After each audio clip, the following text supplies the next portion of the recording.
biso toyembaki nzembo yoponanga mpona obstacle oyo tokutana ye nango parce que obstacle oyo biso tokutana ye nango. Tu voulais parler d'artistes chrétiens. Déjà au départ, il faut dire que c'est un frère en Christ. Dans un moi, en Zambie, un frère en Christ. Mais c'est un artiste chrétien. C'est ce qu'il faut dire. Et là, idéologie là-dessus. Parce que c'est au Tali, quand on va dire que tu vas il y a vraiment stratégie là qui sont au début. Tu peux mêler ma coupe, mais tu étais pour te mettre la moto. Tu lanceras d'abord BM après, et également la mienne, je dis des mots, tu lanceras désolé. Et puis, tu accompagner. Tu préféreras dire bandana au coup Santambe parce que pasteur Moïse a proposé a proposé patron d'héritier. Na makambo te komela que juste ne ko rendre grâce na pa na ina ba musicien ou ba qui kuana na makambo te komela ko réfléchir que et lo mo avant ko yemba ba nzembo album ko kumisana nzambe ko mu doit profiter carrément à 4 fois ton nom muta ku fatu et inspiré dit à ton ami. Surtout qu'il avait réalisé une partition du frère, je crois, du Faucon du ciel à un moment, avec sa belle voix.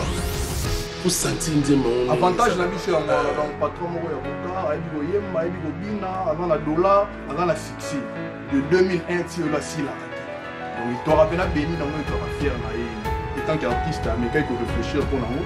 On dit à moi la monnaie qu'il faut appuyer ça na bola moi salaire la biso il y a que ça va mission après sikoyo après sikoyo ba Tony Koko ba donc que dans la terre bêta et toujours respecter père mais ce qu'on dit total obisa ya do mona mona mona mona total qui na ba niveau album tout ça donc total na betu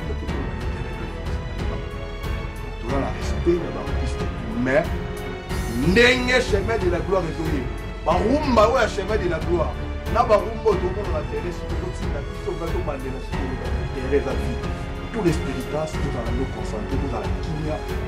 Peut-être semaine prochaine, sauf le prévu, vous voyez déjà, date c'est bon, on a affiché au je te vois ça là, pour la 3-4 personnes, on va s'amener un point où on va mettre bomber, bah tu es poudre, tu es une caméra, bah date, tout c'est de la prochaine montée, tout ça la musique, pour la bateau, 3-4 on va mettre la bomber, tout ça la musique, pour la mélomane, il y a bonne musique. Oh bah c'est que là, merci Brice.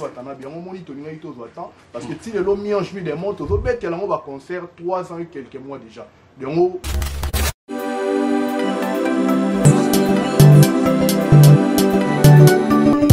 Otapona, otapona, soya mutute. Otapona, otapona, soya mutute. Otapona, otapona, soya mutute. Otapona, otapona, soya mutute. Otapona, otapona, soya mutute. C'est ce qu'on appelle au degré le plus élevé du fait de la grandiose cérémonie de prestation de serment du chef de l'État Antoine Félix Tshisekedi Tshilombo au stade de Martyrs. Alors, que devons-nous retenir de ces groupes de mots? Permettez-moi de dire ces groupes de mots. Prestation de serment. Alors, il faut dire que la cérémonie de prestation de serment est née dans les milliers de l'église catholique romaine au Moyen-Âge, au 7e siècle. Et rappelez que le serment, non créé à partir du vocable sacramentum, voulait dire tout simplement engagement de bonne foi de servir Dieu, ou bien enjeu qui garantit la bonne foi de se consacrer à Dieu en cas de perte du procès. Alors quand on était jugé au tribunal, bien sûr. Ainsi, au début, mesdames et messieurs, quand le nom serment a été créé en français, on disait prester serment. Donc prester avec un S, qui voulait dire mettre sous la main ou à la disposition de quelqu'un, ou fournir, mesdames et messieurs, quelque chose. C'est ce qui explique bien que lors de la prestation de serment, on met sous la main soit un drapeau, soit un papier contenant un texte écrit à lire ou signe de doigt, glissé dans le milieu politique ou institutionnel de le 9e siècle de la prestation de serment est devenu un acte de haute portée significative car on pouvait être tué pour n'avoir pas respecté les serments prêtés solennellement. En Afrique, la cérémonie de prestation de serment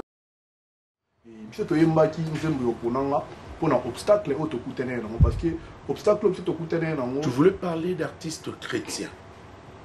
déjà au départ, il faut dire qu'Haïti est un frère en Christ. Hein? Dans un moi, Nzambe, un frère en Christ. Mais c'est un artiste chrétien. C'est ce qu'il faut dire. Et ça, idéologie, parce que ça, au Tali, tant on va retirer la tomate na BM. Il y a vraiment stratégie na biso tu peux belé ba copier mais tu étais pour tomber la montolo. Tu lanceras d'abord BM après album ya quoi. Et ya ba rumba msaka quoi accompagnant après. Et également la miage bi des mots tu lanceras désolé et puis ba rumba msaka qui quoi accompagnant. Ya tour et tu préféreras do bandana au kumisa Nzambe parce que pasteur Moïse Mbi a proposé biso ya a proposé dit patron na biso héritier. Na makambo te komela to joute ngende ko rendre grâce kuna pa na yena ba musicien ou bazwa ki kuana bina makambo te komela ko réfléchir te et lo bomo avant o yemba ba nzembo album o kumisa na Nzambe po mutu akufite karebeta 4 fois tournant mutu akufate et inspira qui patron na biso. Surtout qu'il avait réalisé une partition du frère, je crois, du Foucault du ciel à un moment, avec sa belle voix.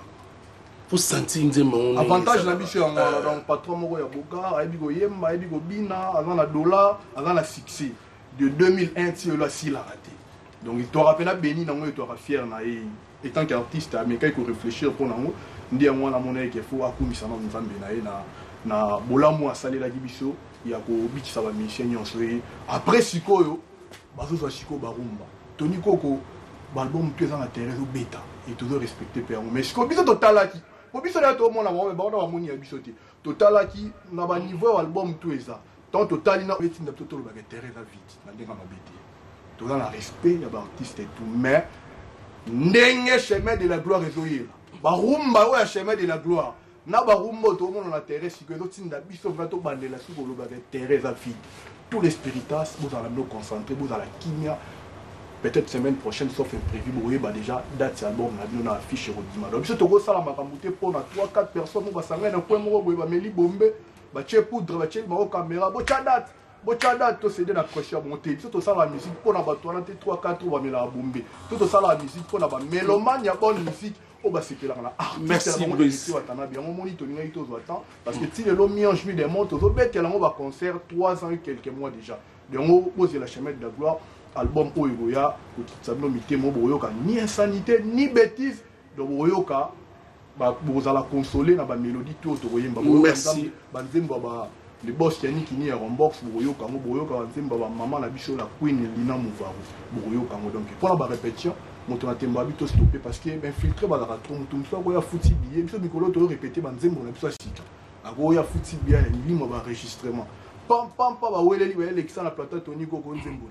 Et on te stoppe pas qui répétition ils à la police entre nous parce que vous avez évolué dans la pour habitué ceux qui ont mis le bon album dès que vous avez la séance de répétition des à la rendre public pas son éminence maître Kajio on a profité pena ça y est félicitations et puis ça peut être vrai on a profité pena ça vient dans Chico Banda des fois mettre dans courage belé parce qu'il y a boîte maintenant mais vite dans ensemble donc non la politique on perd pas on apprend sur le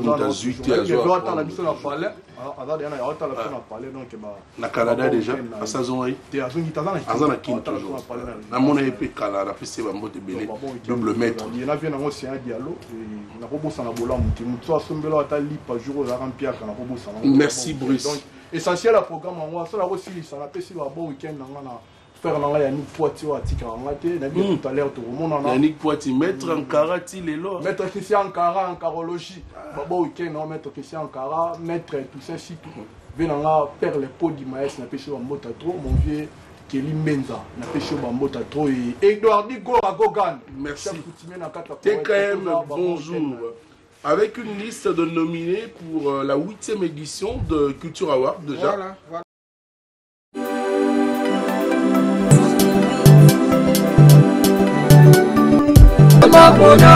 Kotapona zoya mutute, kotapona zoya mutute.